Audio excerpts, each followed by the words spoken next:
cedera otak sedang, yaitu GCS 9 sampai 13.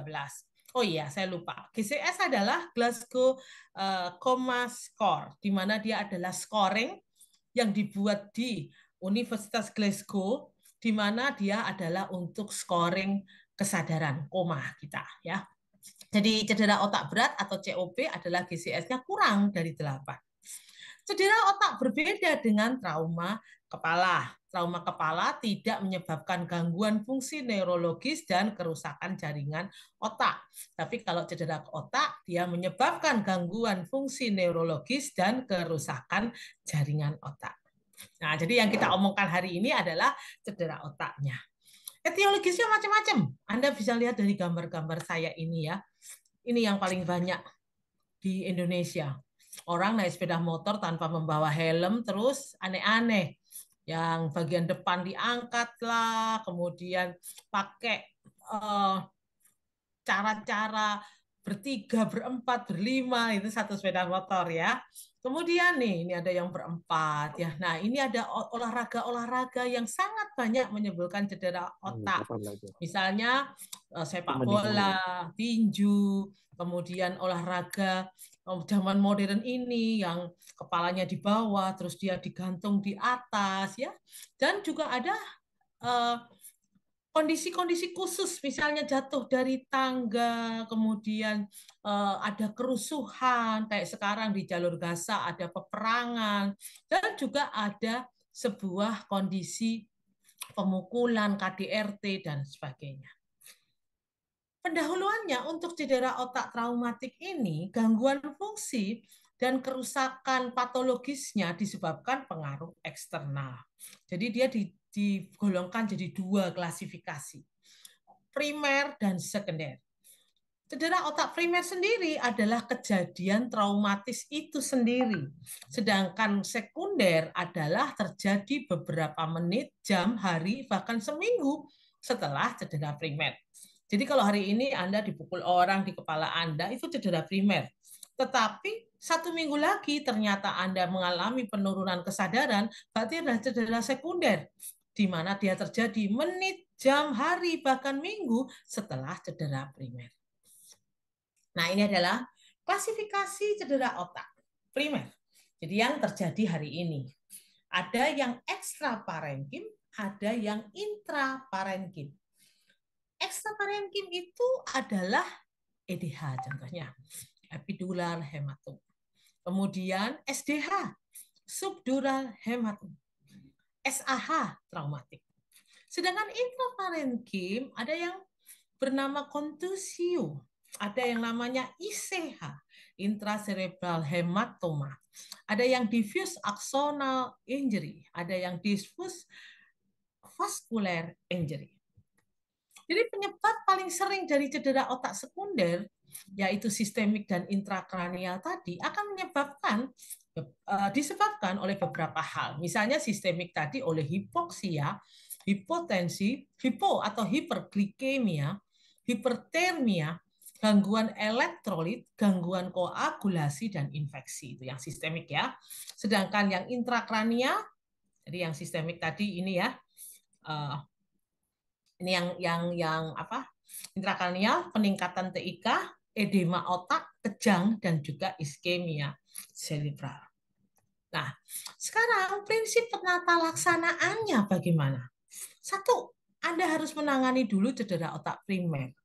Jadi cedera otak primernya apa? Baru mencegah dan menangani cedera otak sekundernya. Jadi beberapa menit, jam, bahkan sampai minggu setelah terjadinya cedera primer tadi.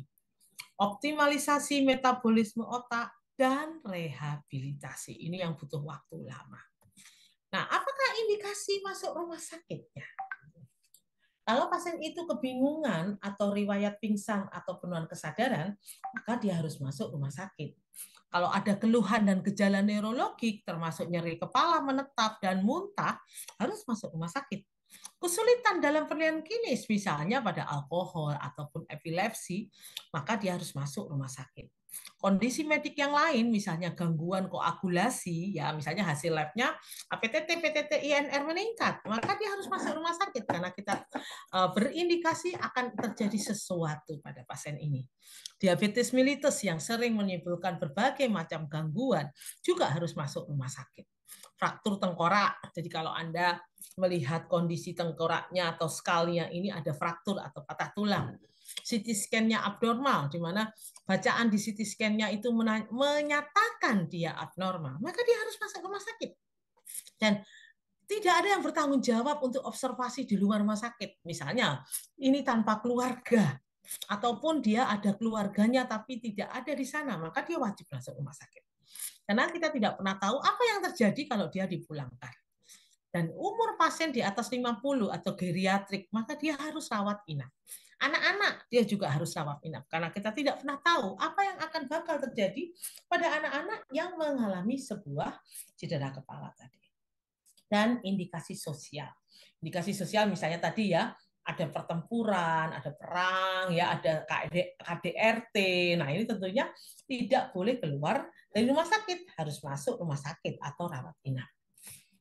Indikasi memulangkan pasien kalau dia sadar dan orientasi baik, tidak pernah pingsan, tidak ada gejala neurologis, keluhannya berkurang, muntah dan nyeri kepala hilang, tidak ada fraktur kepala atau basis krani, dan ada yang mengawasi di rumah, serta tempat tinggalnya di dalam kota. Kalau di luar kota atau di desa, tentu sangat berbahaya kalau kita memulangkan pasien tadi. Tapi kalau di dalam kota, ya oke, bolehlah kita memulangkan.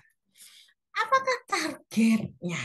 Jadi target fisiologis pada cedera otak ini adalah satu, ada 11 target ya. Satu, pulse oximetry. Dia harus lebih besar atau dia harus lebih besar atau sama dengan 90%. Jadi kalau 90 ya nggak boleh. Kemudian PA CO2-nya harus 35 sampai 40 mm Hg. Diastoliknya tekanan darah sistoliknya harus lebih besar atau sama dengan 100 mm Hg. ICP-nya harus lebih besar dari 20 mm Hg. CVP-nya CPP-nya ya 60 sampai 70 mm Hg atau pada anak-anak 45 sampai 60 mm Hg. Brain tissue oxygen pressure atau PbTO2 harus lebih besar atau sama dengan 15 mm Hg. Dan temperaturnya harus 36 sampai 38,3. Kalau dia sangat hipotermi 35 atau dia sangat panas 40, ya tentu saja target fisiologis pada cedera ini di luar target tadi itu. Glukosanya 140 sampai 180 mg per dl, natrium fisiologisnya kira-kira 135 sampai 145, dan kalau menggunakan Na hipotonik 145 sampai 160. Plateletnya atau trombositnya harus lebih besar atau sama dengan 100 kali 10 pangkat 3 mm 3 mm kubik. Dan yang terakhir adalah HB-nya harus lebih besar atau sama dengan 11.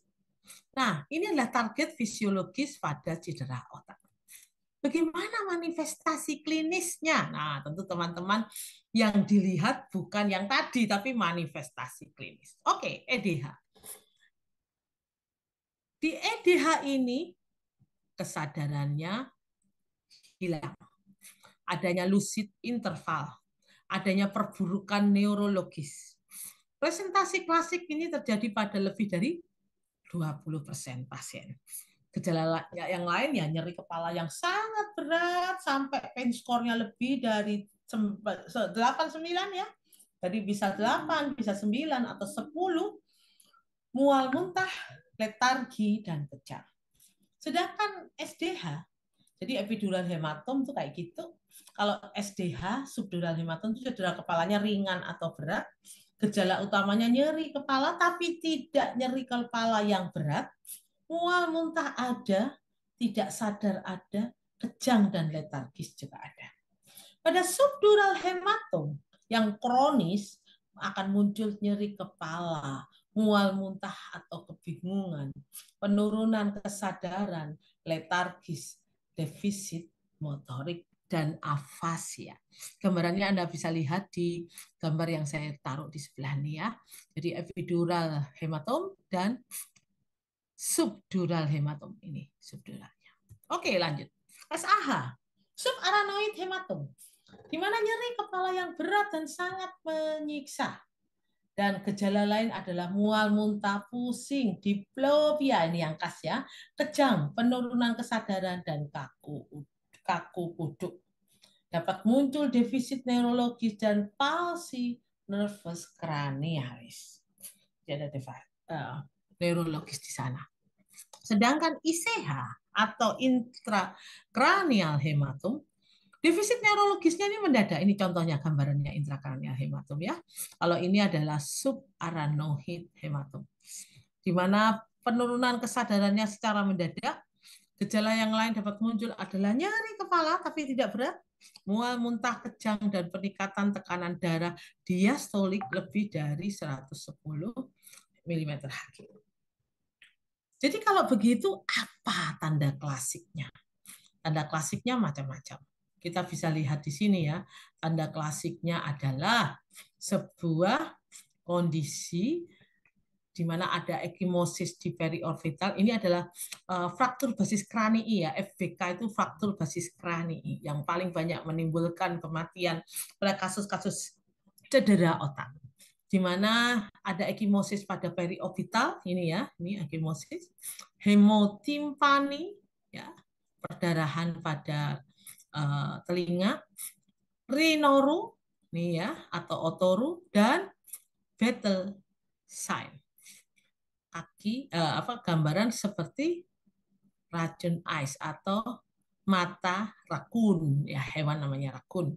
Kemudian gangguan fungsi syaraf yang tergantung pada lokasi faktor.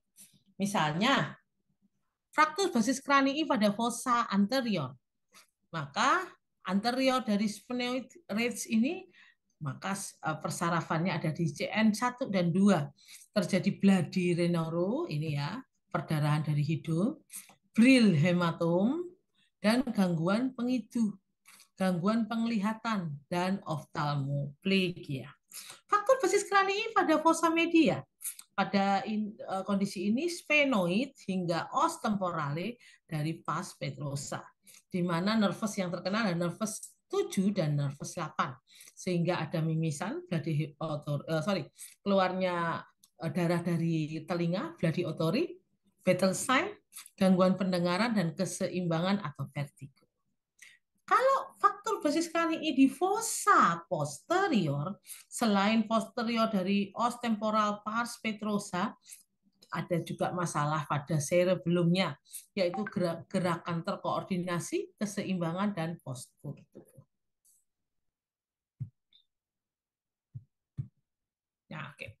Sekarang kita lanjut pada fraktur pada kraniinya, jadi kraniumnya adalah diskontinuitas tulang kranium. Kranium itu kita tahu itu mulus bulat gitu ya.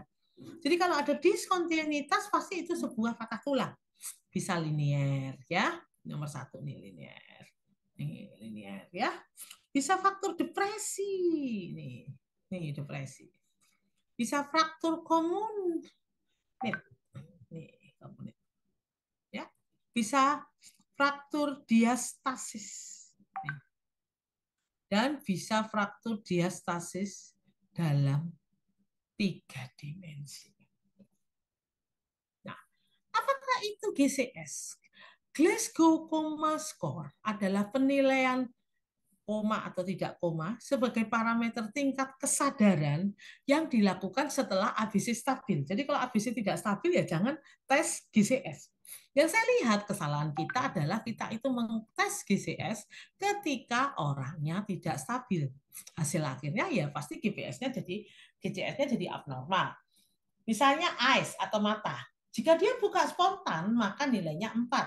Dengan verbal, maka nilainya 3. Dengan nyeri, maka nilainya 2. Dan kalau tidak berespon, maka 1. Jadi kalau verbal, orientasinya baik. Kalau dia agak bingung gitu, berarti 4. Kata-kata yang tidak sesuai berarti 3. orangnya hanya bisa mengerang berarti 2, dan tidak ada respon adalah 1. Sedangkan untuk motorik, kalau dia bisa mematuhi perintah berarti 6. Dia kalau melokalisasi nyeri berarti 5. Menjauhi nyeri berarti 4. Dan refleksi abnormalitas misalnya di corticated maka dia 3. Ekstensi cerebrated itu 2, dan kalau tidak ada respon atau flasid itu 1. Pada kondisi khusus misalnya edema palpebra, maka bola mata itu bisa melihat. Pada verbal misalnya tracheostomi, maka sebetulnya dia masih bisa ngomong karena lewatnya adalah tidak di trakea tapi di plika vokalisnya. Motorik tetraflegi. Nah, jadi kalau pada GCS ini nilai tertingginya adalah 15, nilai terendahnya adalah 3. Nah, cedera otak ini berdasarkan GCS, kalau ringan GCS-nya 14 sampai 15. Kalau sedang GCS-nya skornya 9 sampai 13. Kalau berat GCS-nya skornya 3 sampai 8. Nah, sekarang manajemennya. Ketika pasien masuk, ada 2 caranya mereka masuk. Datang sendiri dan rujukan. Jadi manajemen inisialnya atau manajemen dasar, lakukan dulu anamnesa. Setelah dilakukan anamnesa, manajemen hasil ini kita lihat airway, breathing, sirkulasinya. Kita nilai berapa GCS-nya. Kemudian kita lakukan pertolongan awal yaitu dengan head up 30 derajat. Nah, jadi dalam proses oksigenasi itu harus dilihat kondisi GCS-nya. Dan yang terakhir adalah C-spine control. Di anamnesa, apa yang ditanyakan? Yang ditanyakan tentu saja omset waktunya, kapan dia jatuh, kapan dia merasakan ada sebuah gangguan, dan sebagainya. Mekanisme trauma, dia ditabrak dari depan, dipukul dari atas kepalanya, atau dia naik sepeda motor jatuh. Nah, ini mekanisme perlu diketahui supaya kita bisa tahu karakteristik daripada cedera kepala. Asesmen klinis jangan lupa vital sign, TTIK, head to toe ya. Kemudian riwayat tata laksana di lokasi. Misalnya dia ditolong oleh seorang perawat, bidan atau dokter ya. Jadi tata laksananya riwayatnya bagaimana. Setelah itu, setelah anamnesis selesai dengan segala macam yang bisa dilakukan, maka kita lakukan pemeriksaan fisik tadi. Di mana di pemeriksaan fisik itu survei primernya adalah ABCD ya, sedangkan sekundernya tidak. Di mana di dalam survei tadi itu GCS dilihat, mini status neurologisnya, misalnya saja pupil dan motornya. Pupil misalnya disuruh lirik kiri, lirik kanan, atas bawah, atau bisa apa enggak. Kalau enggak bisa ya berarti ada gangguan. Lateralisasi. Kemudian PTHM positif atau dengan menggunakan halo tes, yaitu tes sederhana untuk menunjukkan dia ini mengalami trauma apa, yaitu namanya 20 VBCT. Untuk pemeriksaan fisik, kita membutuhkan laboratorium. Darah rutin, HB, hematokrit, kemudian leukosit, trombosit, untuk ginjal ureum, kreatinin, elektrolit, dan juga GDS dan CT-BT.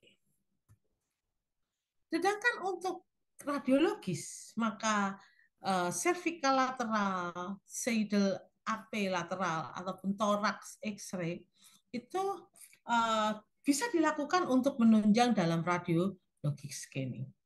Untuk neuroimajinasi, kita bisa pakai CT scan, misalnya untuk CT scan hal-hal yang susah untuk diterka ini dari apa.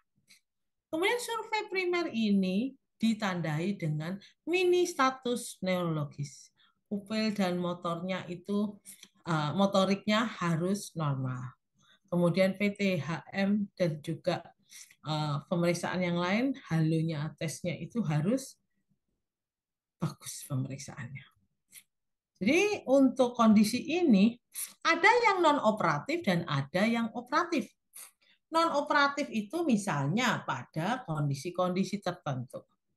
Analgesik atau protektor lambungnya ada, anti kejangnya ada, antibiotikanya ada, dan support pembekuan darah. Misalnya kita pakai mannitol ya, maka kateter dan kateter itu dipakai menjadi alat untuk menguji kondisi si pasien tadi. Nah, ini dia. Ada beberapa pertolongan yang harus dilakukan. Setelah kita manajemen dengan bagus, maka pertolongannya salah satunya adalah head up 30%. 30 derajat. Dengan head up 30 derajat, maka tindakan-tindakan tadi bisa dibantu. Jadi misalnya oleh perawat, oleh dokter jaga, dan sebagainya. Nah, oksigenasi yang diberikan pada GCS 15, 12 sampai 13 dan GCS 3 sampai 11 serta GCS kurang atau sama dengan 8, ternyata memang ada sebuah perbedaan. Pada GCS 14 sampai 15 dia bisa menggunakan nasal kanul. GCS 12 sampai 13 dia bisa menggunakan sebuah penutup, misalnya adalah masker.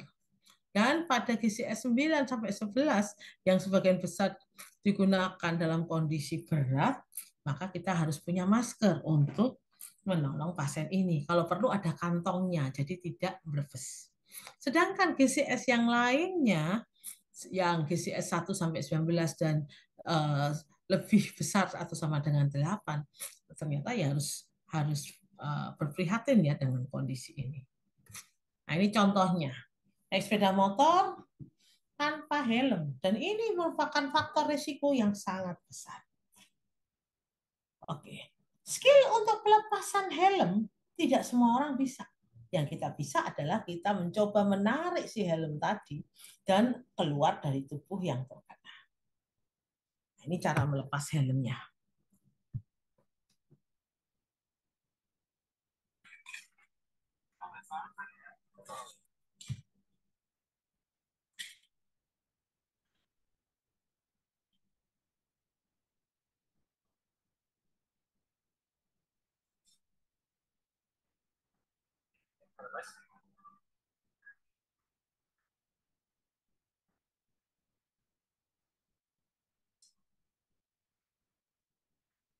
Ya. Oke ya, teman-teman bisa lihat di situ caranya dengan dua penolong. Nah, ini saya kira teman-teman bisa melihat bagaimana satu orang penolong menyangga dan penolong yang lain melepaskan helmnya. Jadi kesimpulannya, manajemen cedera kepala yang cepat, tepat, dan optimal akan menurunkan angka mortalitas, angka morbiditas, dan tentu saja kecacatan pada pasien-pasien kita.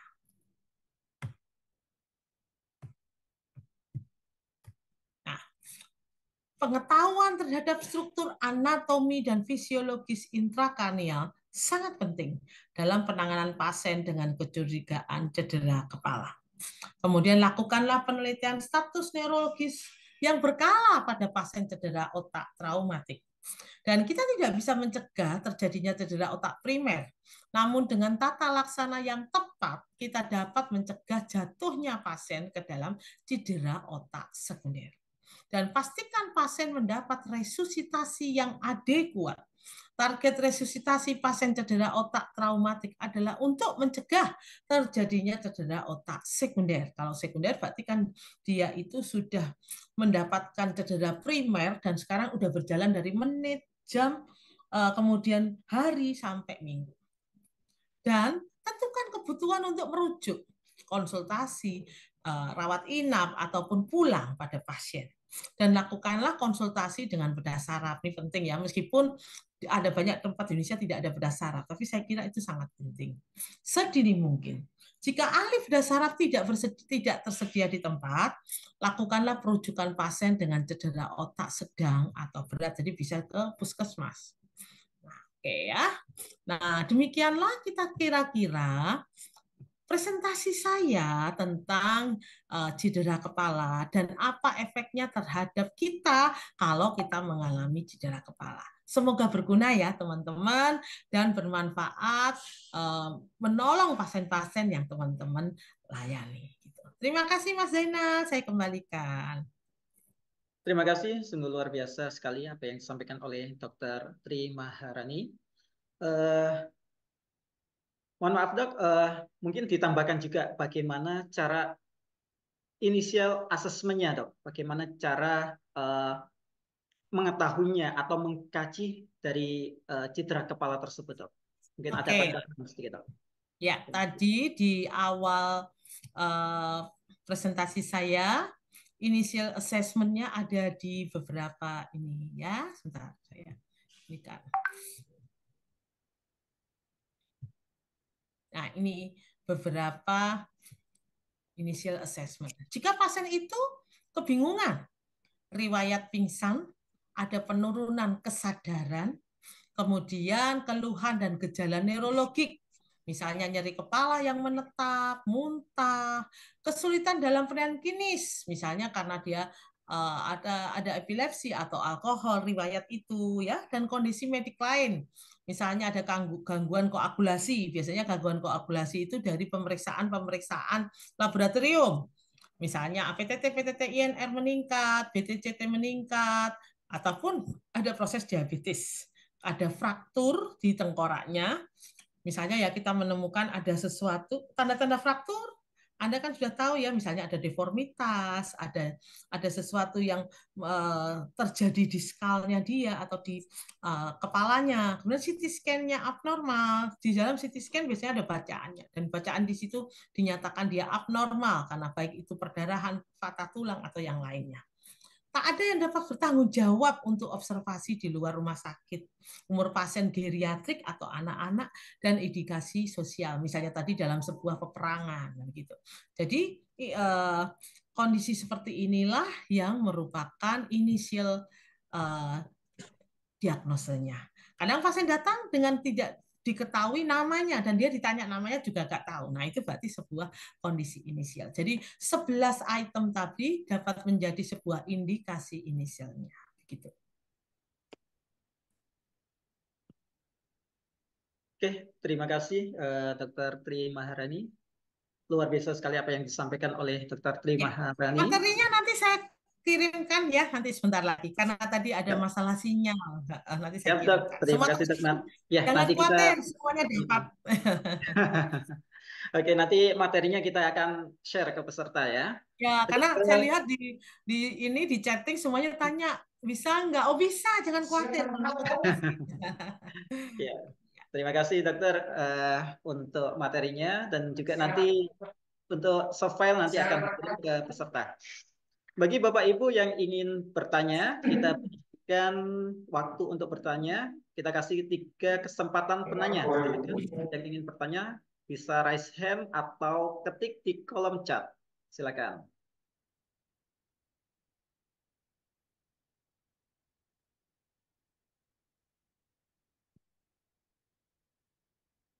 Silakan langsung saja raise hand yang ingin bertanya.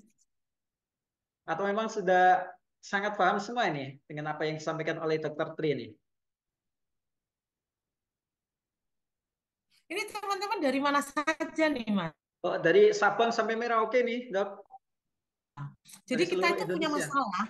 Nah, kita ini punya masalah, Mas Zainal. Karena sekarang orang yang naik sepeda motor itu lebih banyak daripada yang naik mobil atau naik sepeda atau angkutan umum. Iya apa enggak? Iya, Nah, betul, Dok. Saya juga, Dok, lebih nah sering naik jadi motor, Dok. itu dia. Karena kondisi dari motor yang sepeda motor yang kita punyai di Indonesia ini berbeda. Jadi ceritanya tahun kemarin saya baru ikut dalam salah satu course di Cina, hampir beberapa bulan di sana. Nah, ternyata di sana itu cedera kepala dulu tinggi. Katanya profesor saya tinggi. Kemudian pemerintah tuh membuat sebuah kebijakan. Nah, sekarang kan kerjaan saya di Kementerian Kesehatan ini memegang kebijakan, Mas ya. Makanya waktu saya pulang saya juga mengusulkan kebijakan itu. Moga-moga tahun depan sudah keluar ya. Jadi ternyata sepeda motor dengan kecepatan segini ya, misalnya kecepatannya itu 80 sampai 100. Nah, itu resiko cedera kepalanya tinggi. Jadi akhirnya mereka ini hanya boleh memakai motor listrik yang di bawah 80 km per jamnya. Jadi kalau cedera kepala itu tidak menimbulkan sebuah cedera kepala yang berat. Dan itu terjadi terjadi. Beberapa riset yang dibuat oleh mereka dengan kecepatan sepeda motor listrik antara 40 sampai 60 itu saja, yang tertinggi adalah cedera kepala ringan dan sedang. Jadi cedera kepala beratnya itu udah sedikit sekali. Di tahun 2017, saya membuat riset tentang cedera kepala ini pada orang naik sepeda motor untuk tesis saya di spesialis emergency waktu itu. Ternyata orang-orang Indonesia itu yang nggak punya SIM, kalau dia tabrakan, itu cedera kepalanya berat. Kemudian saya riset ya, kenapa? Ternyata kalau nggak punya SIM ya otomatis nggak pakai helm. Otomatis itu Mas, karena dia sudah melanggar nggak pakai SIM toh. Jadi dia melanggar juga APD-nya. Dan kita tahu APD di Indonesia itu yang paling ditaati ya cuma helm toh. Nah, Ya. jadi ketika mereka itu tidak mempunyai surat izin mengemudi, ya enggak ada lah helmnya. Nah, sehingga dengan tidak memakai alat pengaman itu, ketika menggunakan motor yang kecepatannya lebih dari 80 km per jam, ya yang terjadi adalah cedera kepala, cedera otak yang berat. Tidak ada cedera otak yang ringan atau sedang itu sedikit sekali. Nah, begitu Mas kira-kira anunya. Oh, luar biasa, dokter. Ya, berarti yang mempengaruhi itu salah satunya kecepatan ya, dok ya? Ternyata iya. Dan ternyata ketika itu jadi kalau saya kebetulan kemarin sekolah di Hainan dan Wuhan ya, di sana tidak ada namanya sepeda motor berbahan bakar bensin yang kecepatannya lebih dari 80, Mas. Jadi hanya boleh listrik. Kalau listrik kan Anda tahu sendiri, kecepatannya 40 sampai 60 tuh. Nah, sehingga memang kalau mereka sebanter-banternya mereka brok gitu ya, ya cedera kepala sedang. Dan waktu saya lihat angkanya itu, wow, menarik. Kenapa? Karena yang berat-berat udah sedikit sekali. Paling yang berat itu kalau mereka ternyata memang mempunyai sebuah masalah di dalam skalnya ya, jadi kayak gitu. Oh ya, ini saya lihat sudah ada banyak pertanyaan nih Mas. Oh iya, Silakan. dok. Oke, ada pertanyaan nih, dok. Pertama Ya. dari Lina Nur Aini. Nih, pertanyaannya, kapan seorang anak yang mengalami cedera kepala diharuskan untuk dilakukan CT scan? Misal pada anak yang jatuh dari sepeda atau tempat tidur. Gimana, Ini Dok? pertanyaan yang bagus, Mbak Lina. Karena banyak sekali di antara kita, para tenaga kesehatan itu begini, maafkan ya, oh gak apa-apa, gitu kan ya. Ya sudah, kalau gitu kita tidak usah melakukan sebuah CT scan. Sebetulnya kalau semua cedera kepala, memang pemeriksaan fisik itu menjadi pemeriksaan utamanya. Jadi silahkan Mbak Lina atau Dokter Lina ini melakukan pemeriksaan fisik. Jika tadi itu ya, jika dia sadar, orientasi baik, tidak pingsan, dan Anda harus lakukan pemeriksaan fisiknya salah satunya tanda neurologis. Kalau ada tanda-tanda neurologis, misalnya ada masalah ptosis, misalnya ya ada tanda neurologis yang lain, maka Anda akan harus melakukan pemeriksaan. Kemudian ada keluhan, misalnya ya tadi itu muntah yang terus-menerus dan nyeri kepala yang berat, ya itu berarti indikasi untuk dilakukan pemeriksaan penunjang yang CT scan tadi. Kemudian ada fraktur, ada tanda-tanda basis kranii. Kita tadi sudah lihat ya, tanda basis kranii salah satunya ini tadi ya yang kita lihat. Nah, nih tanda basis kranii misalnya ada ekimosis periorbital atau racun ais ya, hemotimpani, perdarahan di telinga. Kemudian rinoru atau otoru. Nah, ini vital sign. Nah, itu menunjukkan dia harus di CT scan. Dan tentu saja kalau misalnya ada tanda-tanda yang menunjukkan bahwa ada masalah-masalah seperti ini tadi, kebingungan, penurunan kesadaran, ya otomatis harus CT scan. Nah, seperti itu Mas. Jadi untuk anak-anak, saya itu sering ya, karena kan kerjaan di UGD ya Mas, puluhan tahun ya saya ya. Kalau anak-anak kecil jatuh dari sepeda, ibunya bisanya bilang, gak apa-apa kok dok, gak apa-apa. Ada ini, nggak ada. Tahu-tahu sore hari ketika anak itu sudah mulai penurunan kesadaran, dibawa lagi datang ke UGD. Jadi kondisinya ya tentu lebih berat ya Mas ya. Terus jatuh dari tempat tidur. Nah ini dia, saya punya cerita. Beberapa kita itu membeli tempat tidur yang tinggi dan zaman sekarang ini kan nggak ada lagi pagernya. Saya ingat waktu saya kecil itu ada tempat tidur dari logam, dari besi. Saya nggak tahu Mas Zainal masih ada nggak tempat tidur kayak gitu. Saya ada karena orang tua saya ini dulu orang-orang zaman dulu ya. Jadi tempat tidurnya dari besi, terus ada kayak ininya, pinggirannya gitu Mas, kayak kayak pagernya gitu, sehingga ditutup. Nah, itu lebih bagus. Tapi zaman sekarang ini dari kasur yang empuk, dari apa namanya spring bed yang empuk, yang bisa mentul-mentul gitu, sehingga anaknya mentul-mentul dan jatuh gitu. Nah, jadi akhirnya kondisi-kondisi seperti ini berbahaya sekali. Jadi Bu Lina ya, indikasinya untuk anak-anak adalah yang saya sebutkan tadi, yang harus dilakukan CT scan. Dan biasanya kalau Bu Lina atau Dokter Lina datang ke UGD, pasti dokter jaga di sana akan melakukan pemeriksaan itu, anamnesa dan pemeriksaan tadi, dan ada indikasi untuk dia masuk ke pemeriksaan penunjang CT scan-nya tadi. Gitu. Luar biasa sekali. Cukup ya Bu Lina ya, penjelasan dan pemaparannya cukup jelas ya. Oke, kita berlanjut ke penanya yang kedua, Dok. Dari Ya, Bapak Herbowo Setiadi. Nah, izin bertanya, Dok, untuk penanganan awal pasien dengan cedera kepala di lokasi kejadian, apa yang boleh dan apa yang tidak boleh dilakukan, Dok? Terima kasih, Dok. oke. Ini bagus sekali ya pertanyaannya teman-teman ya. Jadi salah satu yang boleh dilakukan adalah ini Pak, tadi saya sudah share, yaitu nah, jadi ada tadi pemeriksaan yang, nah ini ya teman-teman ya, ada tulisannya. Teman-teman silahkan mengecek, kalau teman-teman kan nakes ya, jadi mengecek airway breathing sirkulasinya. Dilakukan dulu ya. Apakah aman airway-nya, breathing-nya, sirkulasinya? Airway terutama jangan lupa tanda-tanda basis kranii tadi ya. Misalnya ada perdarahan ya, kemudian hidungnya berdarah apa enggak, telinganya berdarah apa enggak gitu ya. Terus Anda lakukan head up 30 derajat. Jadi kepalanya itu dalam kondisi 30 derajat. Nah, kemudian oksigenasi, lakukanlah oksigenasi. Kalau di rumah nggak ada oksigen, ya Anda lakukan head up aja supaya si pasien ini bisa tertolong dalam kondisi head up tadi. Kemudian segera bawa ke tempat pelayanan kesehatan.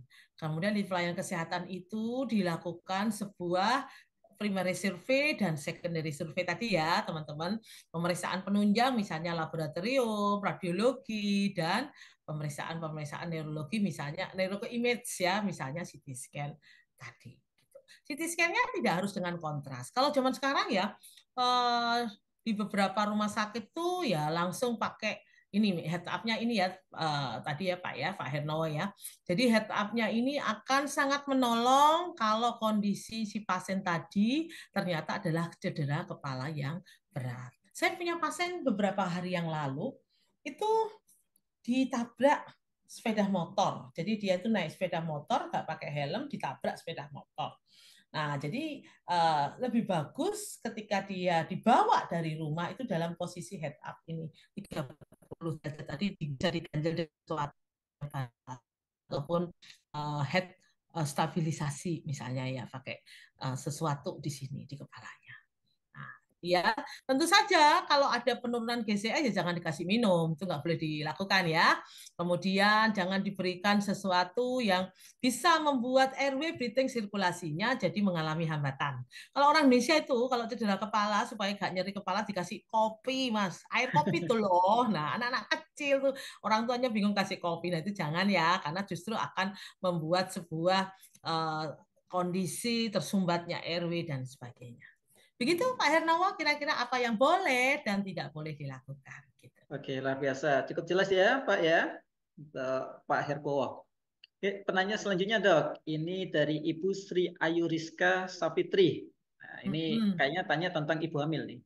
Oh ya, Pada ya. pada ibu hamil 34 minggu yang jatuh dari motor hingga pingsan.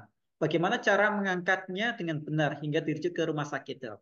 Ya, Seperti itu. ini berat ya karena dia udah amil, kepalanya bermasalah gitu kan ya. Nah, jadi saran saya satu, selamatkan dulu ABC-nya. setelah menyelamatkan ABC-nya, Anda lakukan living and moving dari si pasien ini supaya tidak terjadi kondisi yang berat.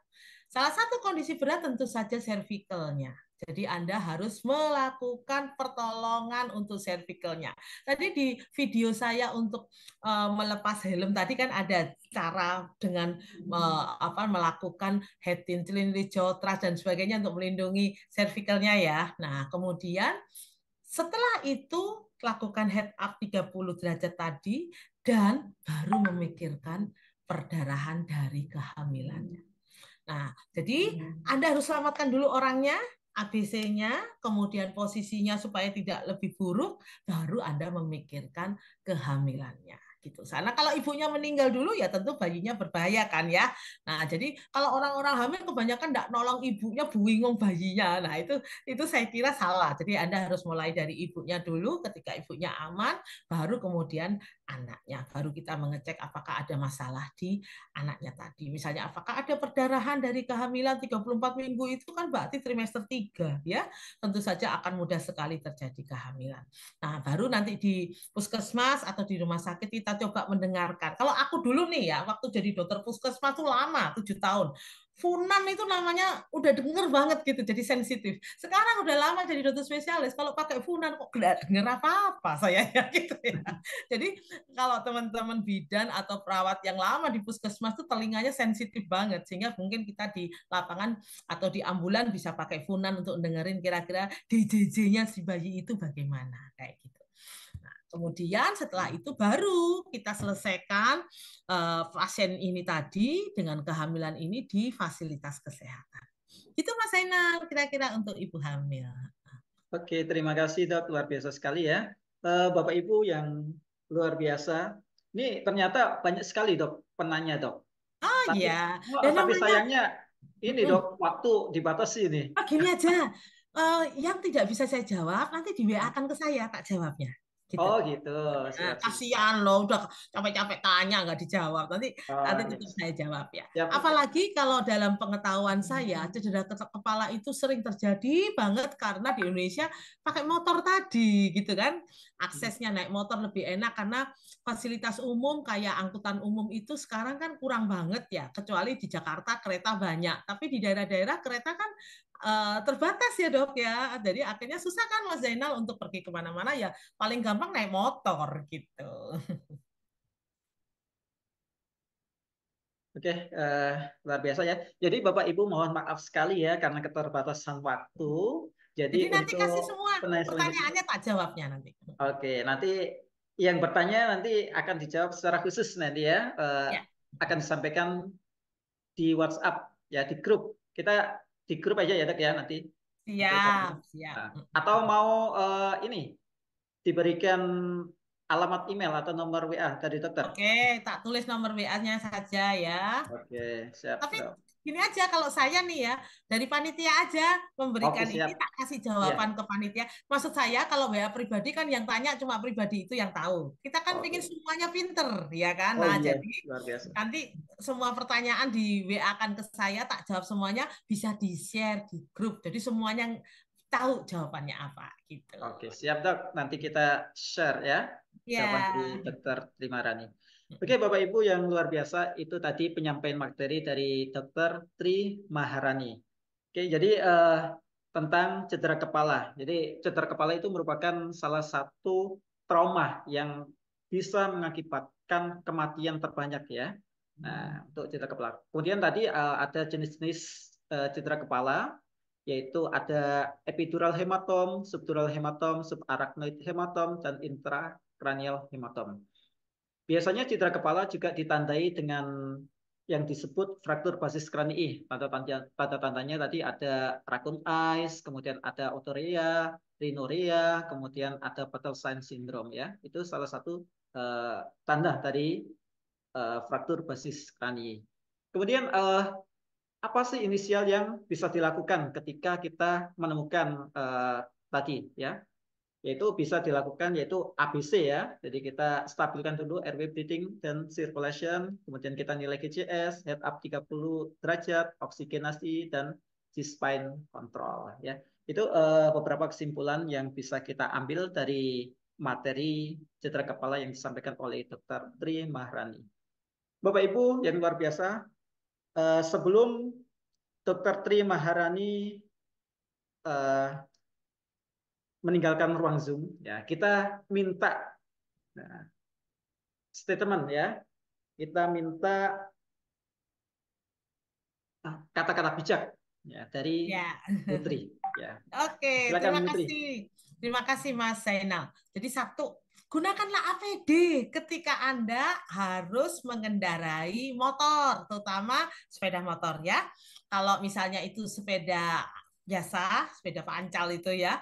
Nah, Anda bisa pakai helm sepeda pancal itu. Karena kepala kita adalah organ yang paling mahal dan paling susah untuk melakukan sebuah perbaikan. Jadi kalau ginjal bisa transplantasi ginjal, setahu saya tidak ada transplantasi otak itu belum ada gitu. Nah, jadi lakukanlah pemakaian APD secara benar untuk melindungi otak yang kita sayangi ini. Begitu Mas Zainal.